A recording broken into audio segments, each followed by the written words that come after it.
नमस्कार दोस्तों, मैं अनूप सिंह आज विशेष के इस अंक में आपका बहुत बहुत स्वागत करता हूं। आज का जो विषय है वो बहुत ही गहन बौद्धिक चिंतन की मांग करता है। हम बात करने जा रहे हैं, अभी कुछ समय पहले योगी जी ने कहा कि भारत एक सेक्युलर राष्ट्र है क्योंकि हिंदू यहाँ पे बहुसंख्यक हैं। इसका मतलब यह है कि अगर जो हिंदू बहुसंख्यक हैं, अधिक संख्या में हैं, तो बाकी सभी लोग यहाँ पे सुरक्षित हैं, संरक्षित हैं, फलने फूलने के लिए उनको बराबर के मौके हासिल हैं। किसी को कोई तकलीफ नहीं है, कोई परेशानी नहीं है। कानून की दृष्टि में, संविधान की दृष्टि में सभी बराबर हैं, सभी को बराबर का अवसर है। लेकिन क्या हम यही चीज अपने पड़ोसी मुल्क पाकिस्तान और बांग्लादेश में देख पाते हैं? पाकिस्तान जब 1947 में बना था तो पाकिस्तान में हिंदुओं की आबादी 20% थी, जो आज 1.5% रह गई। 1971 में जब बांग्लादेश बना था तो बांग्लादेश में हिंदुओं की आबादी 32% थी, जो आज की डेट में जो है 8.5-9% रह गई। और 1947 में भारत में मुस्लिम समुदाय की जितनी आबादी थी आज उससे कहीं ज्यादा है। तो यहां पे रह के सभी फल फूल रहे हैं, खुश हैं, सबको समान अवसर है, सब कुछ जो है बेहतर। लेकिन ये चीज हमें पाकिस्तान में नहीं दिखती है, ये चीज हमें बांग्लादेश में नहीं दिखती है कि यदि कोई समुदाय अल्पसंख्यक है, संख्या में कम है, तो वो इतना प्रताड़ित क्यों होता है, इतना शोषित क्यों होता है, वो फल फूल क्यों नहीं पाता, वो खुल के जी क्यों नहीं पाता। इस समस्या का समाधान क्या है? हमारे देश में तो सेक्युलर का आलम यह है कि कसाब और अफजल गुरु जैसे आतंकवादी के लिए भी जो है कोर्ट इतना समय लेती है अपना निर्णय सुनाने में। कई बार जो है दया याचिकाएं कोर्ट तक और राष्ट्रपति तक पहुंचती हैं। अंतिम समय में भी जो है सुबह सुबह 2-2:30 बजे कोर्ट खुलवा ली जाती है। तो इतना सेक्युलरिज्म कहां, इतनी सुरक्षा किसी को कहां मिल सकती है? तो इस समस्या का समाधान क्या है? वो मुस्लिम जो रोशन ख्यालात के हैं, आजाद ख्यालात के हैं, जिनका विचार खुद का है, उसमें उसको किसी ने जो है उनके दिमाग में इंस्टिल नहीं किया है, भरा नहीं है।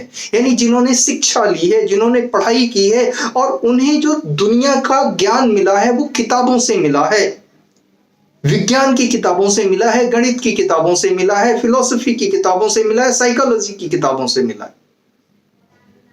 सिर्फ धर्म की किताब की मैं बात नहीं कर रहा, तो उनके साथ ऐसी समस्या नहीं है। लेकिन ऐसे लोग 1-8% हैं। ज्यादातर लोग ऐसे हैं जिनके दिमाग में बचपन से लेकर जवानी तक और जवानी से लेकर अधेड़ावस्था तक उनके दिमाग में कुछ ना कुछ ऐसा भरा जाता है कि उनका पूरा विचार है वो पूरी तरीके से मोल्ड हो जाता है, फिक्स हो जाता है, वहां से टस से मस नहीं होता है। फिर उसी विचार के साथ वो अपना वृद्धावस्था और पूरा जीवन पार करते हैं। और जो ये विचार भरे जाते हैं, तो उनको जो ये विचार भरते हैं और जिनमें ये विचार भरे जाते हैं, उनको थोड़ा सा रुक के ये समझने की जरूरत है कि भाई संसार में सभी प्राणी मात्र ही हैं, सभी के 2 हाथ, 2 पैर, 2 आंख, 2 कान, 1 नाक, 1 मुंह, सब एक जैसे ही हैं। आप कभी से ले लें, आदि मानव में जो है जब इंसान था तो किसी को पता था कौन किस धर्म का है, कहां का है। और लोग जो रोशन ख्याल के थे, जो स्वतंत्र सोच के थे, जिन्होंने अपनी सोच को खुली छूट दे रखी थी कि वो कल्पनाओं की उड़ान भरें, वो लक्ष्यों को तय करें, वो देश आज कहां खड़े हैं? मेडिकल की फील्ड में, इंजीनियरिंग की फील्ड में, साइंस की फील्ड में, स्पेस की फील्ड में, यू नेम एनी, आप किसी भी फील्ड का नाम ले, और जिसका दिमाग एक जगह ही फिक्स है, तो ये इन चीजों के बारे में क्या सोचेगा? और ये हमें जो है प्रमाण के रूप में दिखता है। भाई किसी भी मुस्लिम राष्ट्र ने कौन सा आविष्कार इजाद कर लिया? ये तो ईश्वर की कृपा कुछ राष्ट्रों पे रही कि उनको जो है तेल मिल गया, और तेल के बगैर जो है पिछली सदी चल नहीं सकती थी। अब जाकर के उसके विकल्प इस सदी में ढूंढे जा रहे हैं, तो वो संपन्न हो गए। लेकिन एक चीज देखा जाएगा कि वो संपन्न हुए तो उसमें से काफी ऐसे दिखते हैं जिन्होंने अपने ख्यालात को रोशन बना लिया, स्वतंत्र बना लिया। ठीक है, ये एक बात हो गई। तो इस समस्या का हल क्या है? कब तक ये समस्या चलेगी? भाई हम पाकिस्तान की हमने बात कर ली, बांग्लादेश की हमने बात कर ली, हम इंडिया की बात करते हैं, हिंदुस्तान की। हिंदुस्तान के किसी हिस्से में, किसी जिले में, किसी राज्य में अगर जो मुस्लिम बहुसंख्यक हो जाता है तो वहां पे हिंदुओं के साथ क्या होता है? हिंदुस्तान भारत में ही रह के कश्मीर में मुस्लिम बहुसंख्यक हो गया, कश्मीरी पंडितों को वहां से किस तरीके से पलायन करना पड़ा, किन हालातों में। और ऐसे बहुत से उदाहरण हैं। आज इस समय जो ताजा घटनाक्रम चल रहे हैं उसमें संभल की बात आती है कि धीरे धीरे करके जो है हिंदू समुदाय पूरी तरीके से जो है वहां से पलायन कर गया। उनकी प्रॉपर्टी तो प्रॉपर्टी, उनके मंदिर तक कब्जा कर लिए गए। अब जाकर के वो निकल के आ रहे हैं। मैं तो उन सरकारों से पूछना चाहता हूं कि भाई जब आक्रांता है उन्होंने जो तोड़ा वो तोड़ा, और 1947 से पहले देश के जो हालात थे वो थे गलत थे। उसके लिए हमें पता है कि जिन लोगों को लड़ना था उन्होंने अपनी पूरी शक्ति झोंकी। लेकिन आजादी के बाद, स्वतंत्रता के बाद मंदिर जो है वो बंद कर दिए जाए भारत में, और हमारे जो है ये हमारे नेता देखते रहें, हमारी सरकारें देखती रहें, केंद्र की सरकार और राज्य की सरकारें। आखिर ऐसा कैसे हो गया? ये जो मंदिर जो है शहर शहर निकल के आ रहे हैं कि यहाँ पे ये बंद पड़ा है, यहाँ पे ये बंद पड़ा है, इसको यहाँ पे कब्जा किया हुआ है, इसको बंधक बनाया हुआ है। मैं आजादी के बाद वाली की बात कर रहा हूं अभी। तो ये हमारे जो है राज्य की सरकारें और केंद्र की सरकारें क्या कर रही थी? इसी को तुष्टीकरण कहते हैं। तो तुष्टीकरण में भी आप कहां तक जाएंगे?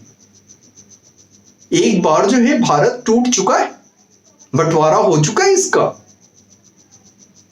आपको सत्ता मिल भी गई तो क्या? आपके पास किस चीज की कमी है? तो कम से कम राष्ट्र को, राष्ट्र के हित को और राष्ट्र के भविष्य को ध्यान में रख करके ही जो है सोचना और चलना चाहिए। कोई भी राष्ट्रीय जो है राजनीतिक पार्टी हो, जो दूसरे राजनीतिक दल हैं उनसे जो आपकी प्रतिस्पर्धा और प्रतिद्वंदिता, दुश्मनी तो नहीं है ना, एक ही देश के सारे राजनीतिक दल हैं, तो प्रतिस्पर्धा और प्रतिद्वंदिता हम कहते हैं। अच्छी बात है, आप उनसे बेहतर करने की कोशिश करें जनता के लिए, और वो आपसे बेहतर करने की कोशिश करें, यही लोकतंत्र होना चाहिए। लेकिन जो विपक्ष में आ गया उसने सिर्फ बुराई, धरना प्रदर्शन करके ही अपने आप को साबित करना, तो जनता के दिमाग में आपकी छवि क्या बैठेगी? खैर, हम विषयांतर हो रहा है। तो जिस समस्या का समाधान की बात हम कर रहे थे कि जो रिटायर्ड जज हैं उनको जो है नियुक्त किया जाना चाहिए, कुछ मानवाधिकार के लोगों को नियुक्त किया जाना चाहिए, और एक कमेटी बनाई जानी चाहिए, एक कमेटी का गठन किया जाना चाहिए, और उनको पर्याप्त समय देना चाहिए कि आप इस पे, और इसमें जो है सामाजिक वैज्ञानिक जो सामाजिक वैज्ञानिक हैं उनका बहुत बड़ा योगदान है, उनको सम्मिलित किया जाए, और एक गहन अध्ययन होना चाहिए, गहन शोध होना चाहिए। समस्या क्या है और समाधान क्या है, दोनों पे ही उनको उनका समय दिया जाए। कब तक ये चलता रहेगा? पूरा पूरा जिला जो है, जहां पे भी कोई दूसरा समुदाय संख्या बल में कम हो गया, उसको उसके पूरे परिवार को वहां से पलायन, उसको पूरे समुदाय को वहां से पलायन करना पड़ जाता है। गलत है। मैं तो यहां तक कहता हूं, जो गरीब देशों के मुस्लिम लोग, जिनको पश्चिमी देशों में जाने का मौका मिला, जो विकसित थे, जो आधुनिक थे, जो वैज्ञानिक थे, वहां पे भी जाकर के उनको अपने ही हिसाब से सब कुछ करना है। भाई, पूजा इबादत करने से कोई आपको नहीं रोक रहा है, ना रोकना चाहिए, ना कोई रोकता है। लेकिन आपको हर एक चीज अपने हिसाब से चाहिए कि आप बिल्कुल कंट्रास्ट हो जाए वहां के शेष लोगों से, या वहां के जो वास्तविक लोग हैं, मौलिक लोग हैं, और इतने कंट्रास्ट हो जाए कि मतलब जो है कैसे चलेगा मामला? फ्रांस में आज हालात देखिए, ब्रिटेन में देखिए, इटली में देखिए, जर्मनी में देखिए, कहीं देखिए। भाई, मानव को मानव मात्र रहना चाहिए। ठीक है, आपकी आस्था है इस तरीके से पूजा इबादत करने की, दूसरे की आस्था इस तरीके से पूजा इबादत करने की, तीसरे की तीसरे तरीके से, अच्छी बात है, सब लोग करो अपने अपने हिसाब से, यही ना। फिर उसके साथ आप 100 चीजें और जोड़ दें और एकदम कंट्रास्ट दिखने लगे, पहनावे से लेकर के, विचारों से लेकर के, हर एक चीज, कानून, नियम कानून से लेकर के। भाई समस्या तो यही आती है जब कोई दिखने लगता है कि वो शेष लोगों से अलग है और अलग ही रहना चाहता है, और बल्कि कभी कभी तो यहां तक कि जो शेष लोग हैं उनको भी अपने जैसा बनाने की कोशिश करना चाहता है, ऐसा माहौल बनाना चाहता है। तो इसमें दुनिया को सबसे ज्यादा शोध की अगर जो मुझे लगता है कि किसी चीज पे आवश्यकता है, सामाजिक वैज्ञानिकों को या जो है मानवाधिकार के लोगों को पक्ष अपना दिमाग बहुत ही जो है उन्नत लेवल पे रखना होगा कि आप समस्या को सटीक समझें और समाधान सटीक ढूंढें। कि जहां पे मुस्लिम बहुसंख्यक है और शेष समुदाय जो है किसी भी समुदाय का है, क्रिश्चियन है, हिंदू है, या हिंदू हम बृहद धर्म को ले लेते हैं, हिंदू, सिख, जैन और बौद्ध, ये सारे एक ही हैं। अगर जो वो अल्पसंख्यक हैं तो आखिर वो क्यों फल फूल नहीं सकते, क्यों खुल के जी नहीं सकते, क्यों उनको अपना घर बार छोड़ के पलायन करना पड़ता है? ये किसी तरीके के जो है तनाव, किसी तरीके के जो है झगड़े की बात नहीं है। ये बात ये है कि हम इस संसार में, इस धरती पे रहते हैं, ये धरती एक है, इस धरती का एक सूरज है, एक चांद है, तो हम सब इसी धरती पे रहते हैं। तो कहीं कोई जो है किसी वजह से कुछ अड़चन आ रही है इसकी स्मूथ फंक्शनिंग में, तो क्यों आ रही है और उसका समाधान क्या है? मुझे लगता है इससे ज्यादा आवश्यक चीज शोध करने की, खोजने की और समाधान ढूंढने की दुनिया को कोई दूसरी नहीं है, और इसका समाधान शीघ्र की शीघ्र ढूंढा जाना चाहिए। भाई एक बात बताएं, बचपन से आप किसी के दिमाग में कुछ भरते आ रहे हैं, जवानी तक बढ़ा, अधेड़ उम्र तक भरा, उसके पूरे विचार को मोल्ड कर लिया आपने, कैद कर लिया, फिक्स कर दिया एक जगह पे, और फिर वो जब वृद्ध हो जाता है तो उन्हीं विचारों के साथ जो है वो दुनिया छोड़ के चला जाता है। तो इंसान ने इंसान को बहुत कुछ दिया है, हर रोग का इलाज दिया है, हर तरीके की वैज्ञानिक सुख सुविधाएं दी हैं, भौतिक सुख सुविधाएं दी हैं।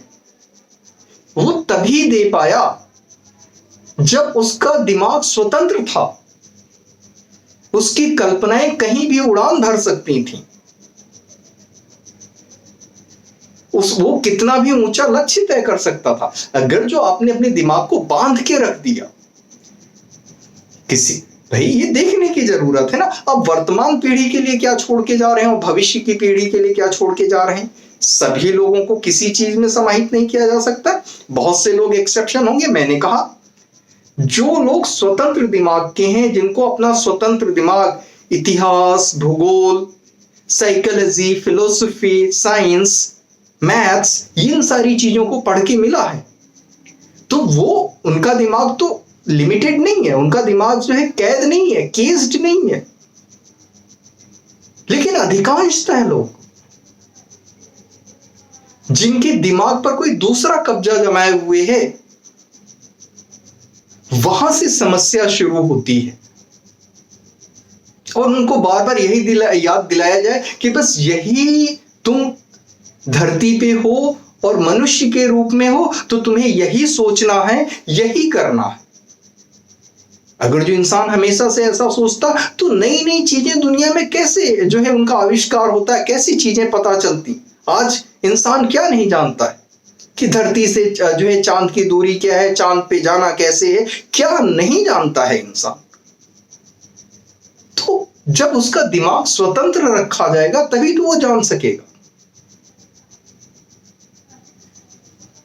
तो कमेटी गठित हो, एक देश में गठित हो, कई देशों में गठित हो, सभी दुनिया की मिलाकर के एक गठित हो, मैं तो कहता हूं और समस्या को सटीक रूप से पकड़ के चलना, उसमें किसी तरीके का जो है किंतु परंतु नहीं होना चाहिए। ये समस्या है कि एक समाज अल्पसंख्यक हो जाता है तो दूसरा उसको जो है वहां से पलायन करना पड़ता है। अगर जो कहीं पे मुस्लिम बहुसंख्यक है और बाकी दूसरा कोई समाज अल्पसंख्यक हो जाता है तो वो वहां जी नहीं पाता है, उसे पलायन करना पड़ता है। इसकी वजह क्या है? जबकि बाकी देश जो हैं वो मुस्लिम्स जाते हैं, अल्पसंख्यक होते हैं, तब भी उनको बुलाते हैं, बुलाया दशकों तक रखा, हालांकि आज उनके लिए परेशानी का सबब बन रहे हैं। तो ये जो चीजें हैं इन पे शोध की जरूरत है और इनके समाधान को ढूंढने की जरूरत है।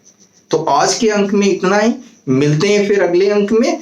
तब तक के लिए जय हिंद, जय भारत, वंदे मातरम। कृपया चैनल को लाइक करें, सब्सक्राइब करें और शेयर करें।